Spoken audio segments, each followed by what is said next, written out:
2,500 pension కావచ్చు, ఇంకోటి కావచ్చు. ఇప్పటికి కూడా రైతు భరోసా కొంత ఇచ్చేది ఉంది, కొంత ఇచ్చేది ఉంది, కొంత చేసేది ఉంది. గింట్లుంటుందానే గిదానే పద్ధతి, గిదానే లెక్క. ప్రజలు అడగకనా అన్నాయి మిమ్మల్ని. ఇంత సీనియర్ మంత్రివి, నీకు ఎంత అవగాహన ఉండాలి. పైగా నీ ముఖ్యమంత్రి ఎవడో తెలుస్తలేదు నీకు. ఇవాళ నువ్వు ఎవరి క్యాబినెట్లు ఉన్నావు కూడా నాకు అర్థమవుతలేదు. మరి ఎందుకోసం అంటా ఉన్నారు? తెలియకపోతే తెలియదని చెప్పుర్రి. పార్టీలు మారుతున్నాం మేము, ఊసర వెల్లులం కాబట్టి మర్చిపోతాము అని చెప్పుర్రి.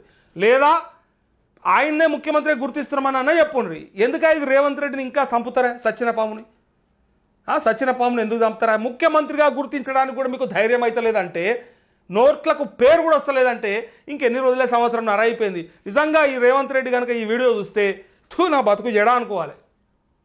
వాడు వీడు అనుడు కాదు, ఆయనంతలో ఆయన నా బతుకు జడా అనుకోవాలి. ఇక చూడు, ఇక ఆలస్యమైన మాట వాస్తవం. ఓకే, మరి అడుగుడు మాది తప్పవుతుందా?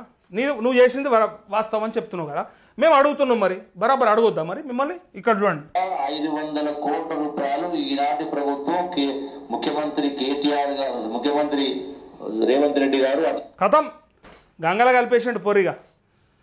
ఇక కాంగ్రెస్ వాళ్ళు మరి ఇక మీటింగ్ పెట్టుకోరు. ఒకటి మీటింగ్ పెట్టుకొని కనీసము ఒక పెద్ద బోర్డు మీద మన ముఖ్యమంత్రి శ్రీ యనుమల రేవంత్ రెడ్డి గారు అని పెద్దగా రాసి చూపెట్టి వాళ్ళందరికీ ట్రైనింగ్ ఇయ్యారు. అలా మైండ్లో కూర్చునేలాగా హిప్నటైజ్ అనే చేయరు వాళ్ళందరూ తీసుకుపోయి. మళ్ళీ ఇక పేరు కేసీఆర్ పేరు రాకుండా ఎంతసేపు ఆయన మంత్రివర్గంలో మంత్రి అయినా కానీ గింత అవగాహన లేమితో కూర్చుంటారా అనిపిస్తుంది నాకు. ఒక మంత్రిగా అలా కూర్చున్నప్పుడు మాట్లాడుతుంటే అంటే ఏది పడుతుంది వేగ్గా ఏదైనా చెప్పవచ్చా?